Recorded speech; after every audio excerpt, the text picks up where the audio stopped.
Como definir o grau de um prolapso?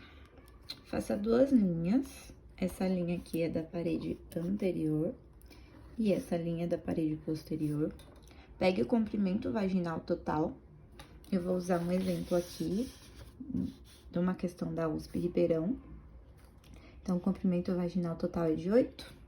Esse vai ser o ponto mais interno. Então, vai medir 8. Determine onde é o zero.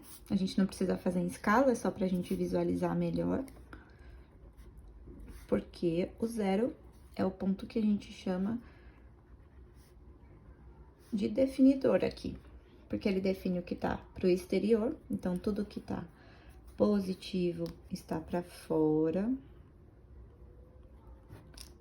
E tudo que está negativo está na parte de dentro. Certo? E aí, você tem que lembrar como que a gente faz para determinar os pontos de cada valor de grau de prolapso. Então, vamos lá. O primeiro ponto que eu acho legal de marcar é o ponto mais fácil, que é o ponto do prolapso grau 2. Lembra que a professora Tabata falou? 1 e 1 são 2. Então, eu faço o 1 aqui, entre mais 1... e menos 1, eu tenho um prolapso de grau 2, inclui esses números. Eu tenho que marcar também um ponto importante, que é o ponto 3. Por quê? Porque o ponto 3 é o ponto normal de estar o A e o B, tanto na parede anterior quanto na parede posterior, certo? Normalmente, eles coincidem. Então, eu marco 3 também. E marco o ponto 1. Então, de menos 1 a mais 1 é um prolapso de grau 2. Então, essa parte aqui é um grau 2. Essa parte aqui é um grau 1. Certo? Grau 1, grau 2 e o grau 3. O grau 3, por definição, ele é quem está além de mais 1. E ele vai até onde? Até não ter prolapso uterino total. Bom, então aí a gente vai ter que determinar qual é o menor valor de prolapso para considerar eversão, ou seja, um prolapso uterino total. Isso daqui é muito fácil. Você vai pegar o comprimento vaginal total e tirar 2 centímetros. Esse ponto aqui vai ser o ponto mínimo, ou seja, o menor valor de prolapso, onde você vai considerar um grau 4. Nesse exemplo, a gente tem, então, 8 menos 2, nesse caso, então, vai ser 6.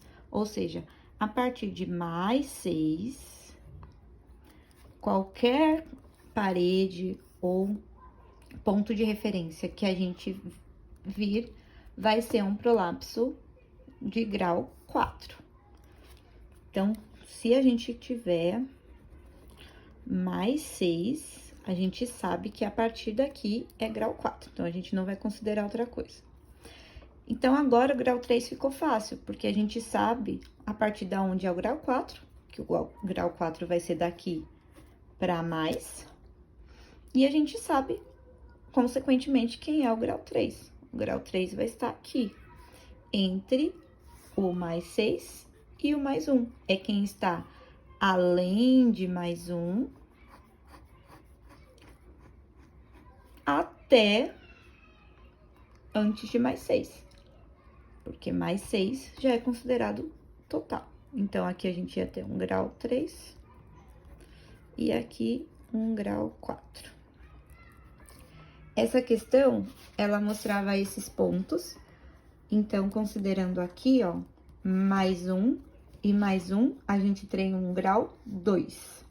Mais 3 e mais 3. Lembrando, onde está o mais 3 aqui? O mais 3 cai aqui. Um prolapso de grau 3. Mais 4.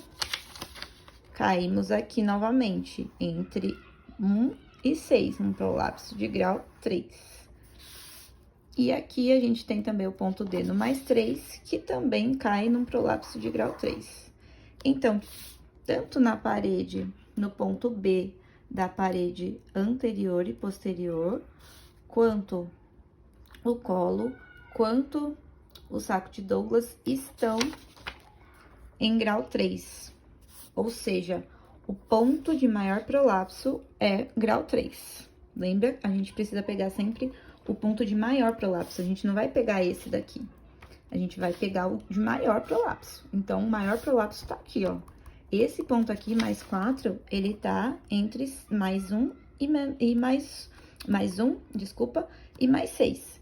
Então, essa mulher aqui, ela tem um maior prolapso no grau 3. Certo? E nesse caso, era uma mulher rígida, já de 48 anos, então, o melhor para ela seria uma histerectomia. Certo?